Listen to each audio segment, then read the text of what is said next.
There is something troubling that I used to always have about the God of the Bible. But after I reading the Bible multiple times, I come to realize that it's not troubling at all. It just demonstrates how piss poor of a father that this God is, or piss poor of a creator that this God is.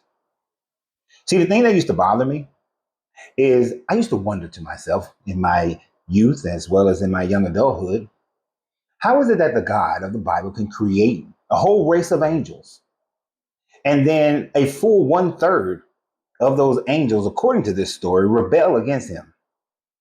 Whether you're looking at it from the perspective that the full one third of the angels that rebelled against him is something that happened, the war in heaven, that happened prior to the creation of the earth and humanity, or as some look at it as something that's going to happen in the future.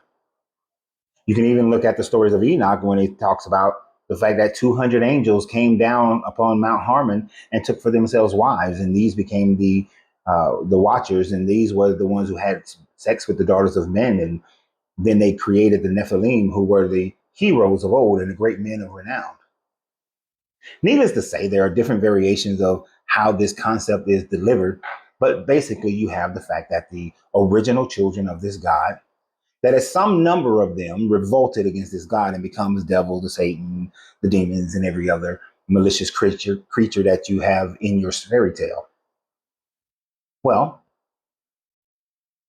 they then are guaranteed punishment and death. Nothing else. Guaranteed punishment and death.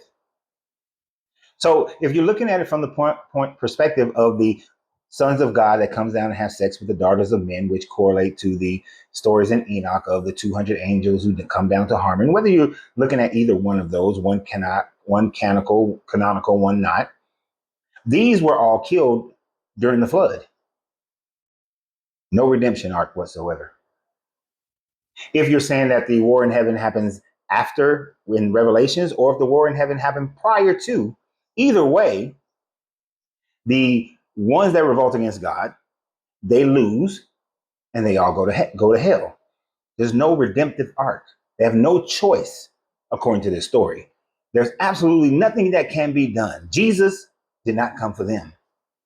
Matter of fact, they even knew so much that Jesus didn't come for them that when the story about Jesus casting out a legion, the demons say, "It is not yet our time."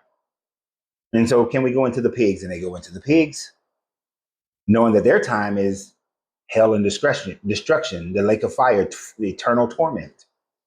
No redemption arc whatsoever. But man is created, second child of God. And I thought to myself, when I only thought about it being man created and man being given judges and given prophets, and this God forgiving them so many times when man is disobedient towards his God,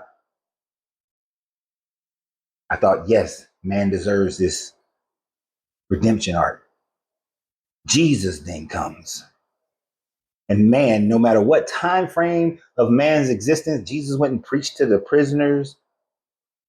To the time frame of Revelations, man gets redemption arcs, gets an opportunity to redeem themselves to their father. But then I looked at some of the fathers that this God said is, these are my people, these are my dudes, these are the embodiments of me on earth. Abraham being one of those ones that comes up quite often in your mind. Well, Abraham has a son named Ishmael with his slave wife Hagar. But when Sarah gets all up into her jealousy, she kicks her out into the wilderness, not once, but twice. She goes out in the wilderness the first time, the God comes down to her, or an angel comes down and says, "Hey, go back to your mistress and be a good slave." They go back. She gets jealous. This time it's about the inheritance. And so Sarai has her kicked out again, and God provides for her while she's out in the wilderness. But Abraham, the father of Ishmael, he does absolutely nothing. Doesn't really care about what happens to his firstborn in the same way of this God. Adam and Eve. Adam is nowhere in the picture in anything concerning Cain killing Abel. And then once Abel is dead, The only things he does is bone his wife again and have Seth. And the only child of the lineage is that has any redemption is through the line of Seth. Cain's line, completely destroyed. Adam has nothing to do with it, says nothing about it, doesn't freaking care. Adam is pretty much written out of the story after Seth is born. But did Adam care? Did he worry about Cain? Did he concern himself with Cain? Absolutely not. He only cares about one child. Just one. We look at the story of Isaac. Isaac has his two sons. One is favored by his wife, one is favored by Isaac. Isaac favors Esau. His wife Rachel, she favors Jacob. Jacob lies, scams his brother out of his birthright, but then tricks his father. And once his father knows that he has been tricked, does he fix the situation with his first son? No. To hell with it. Jacob gets the inheritance. He gets the blessings.